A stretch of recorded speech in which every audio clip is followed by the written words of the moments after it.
Natalia sudah berada di rumah segera meluruskan kakinya. Dia kira dia akan menghabiskan hari ini bermain bersama Azura. Tapi siapa sangka, Azura malah meminta diantarkan ke rumah Bianca, sepupu Azura yang merupakan anak angkat Amsal dan Lea. Sementara Saka, dia memang sangat betah berada di rumah Will untuk bereksperimen bersama Tian. Dan disinilah Natalie sendirian kini, menatap mansion besar dan megah yang telah menjadi rumahnya. Home. Baca Natalie pada tulisan home yang tertulis besar di salah satu dinding rumah.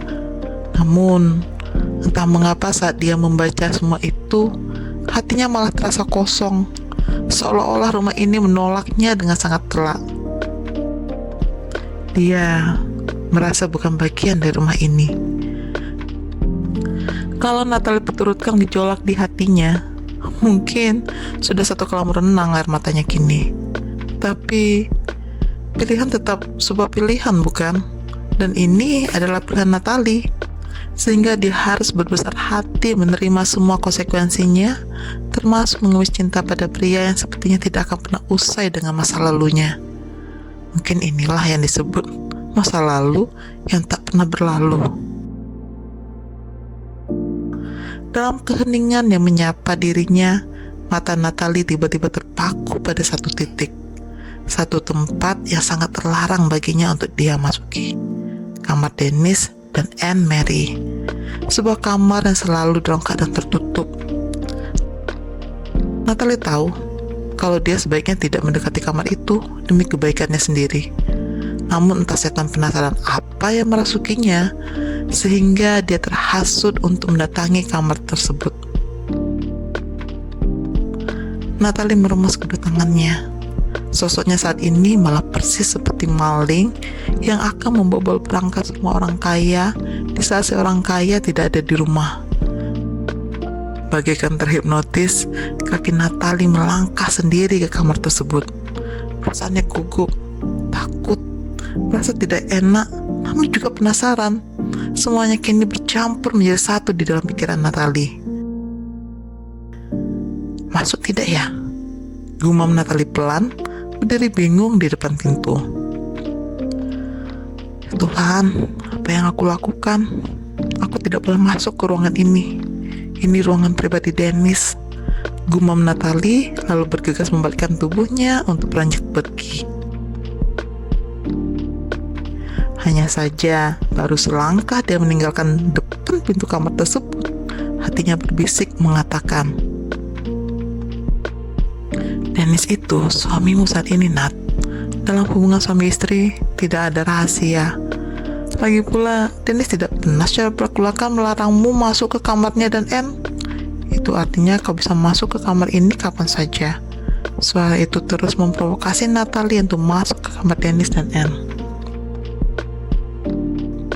Hati Natalie goyah, dia tahu ini tidak baik untuk dilakukan. Tapi dia penasaran setengah mati, seperti apa rupa wanita bernama Anne Mary itu. Dia juga sangat penasaran seperti apa hubungan yang telah Dennis dan Anne Mary jalani. Paling tidak, dari bentuk kamar mereka ini seperti apa, Natalie bisa menduga-duga seperti apa hubungan Dennis dan Anne Mary dulu. Atau mungkin ada yang bisa Natalie tiru di sana, yang bisa membuat Dennis dekat dengannya. Bahkan kalau perlu, Natalie akan mempelajari semuanya. Tidak hanya itu, interior, furniture kamar sekalipun akan Natalie buat semirip mungkin dengan kamar Dennis dan Anne, agar Dennis betah berada di kamar bersamanya. Natalie kini mencoba peruntungannya. Meski 99% Natalie percaya jika kamar itu tidak mungkin bisa terbuka dengan kode password kamarnya dan Dennis. Namun paling tidak dia berharap 1% yang tersisa adalah peruntungannya hari ini. Anne, izinkan aku masuk, ucap Natalie pelan, kemudian menekan kombinasi angka yang merupakan tanggal pernikahannya dan Dennis. Natalie terperangah saat ternyata pintu kamar itu bisa dibuka dengan kombinasi angka yang sama. Apa ini artinya Dennis benar-benar tidak berusaha menyembunyikan keberadaan kamar ini darinya? Natalie melangkah masuk. Ruangan itu gelap, namun wangi vanila yang sangat lembut langsung menyapa hidungnya. Natalie merabat dinding, mencari tombol untuk menghidupkan lampu. Saat tangannya berhasil menemukan tombol itu, Natalie tidak langsung menyalakan lampu di dalam kamar tersebut. Hal pertama yang dia lakukan adalah mempersiapkan hatinya akan kenangan indah Dennis dan Anne yang mungkin akan sangat menyayat hati jika dia lihat.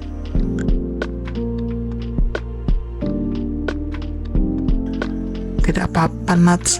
Demi Dennis, ucap Natalie pelan menguatkan hatinya. Dan tidak lama kemudian, lampu nyala setelah Natalie menekan tombol yang sudah tadi dia pegang. Namun, alangkah terkejutnya Natalie saat apa yang terbentang loh di depan matanya bukanlah sesuatu yang dia bayangkan.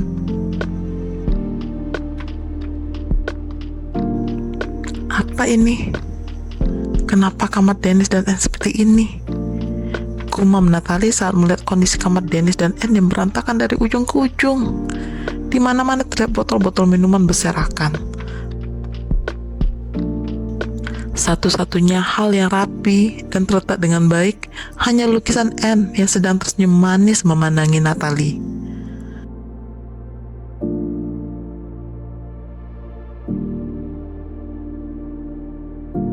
Seketika rasa sedih yang tak terkatakan menyerang hati Natalie.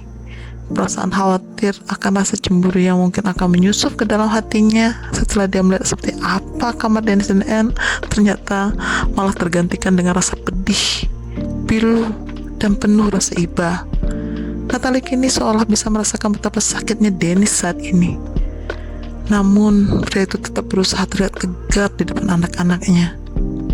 Entah rasa sakit apa yang kau rasakan, Dance. Tapi apapun itu, aku bisa merasakan rasa sakitmu, ucap Natalie pelan sambil mengusap bulir air mata yang berjatuhan tanpa diundang di kedua pipinya. Natalie berjalan pelan melewati botol-botol wine yang berserakan di lantai. Dengan hati-hati, dia berjalan menuju ke lukisan Anne Mary yang berdiri kokoh dan indah di sana.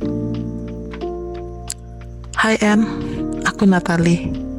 Akhirnya, aku berani untuk melihat wajahmu. Kupikir, seumur hidup aku tidak akan punya keberanian untuk ini. Natalie berbicara sendiri di depan lukisan Anne Mary. Pantas saja Dennis tergila-gila padamu. Kau begitu cantik, ucap Natalie takjub sambil menyentuh wajah Anne di lukisan tersebut.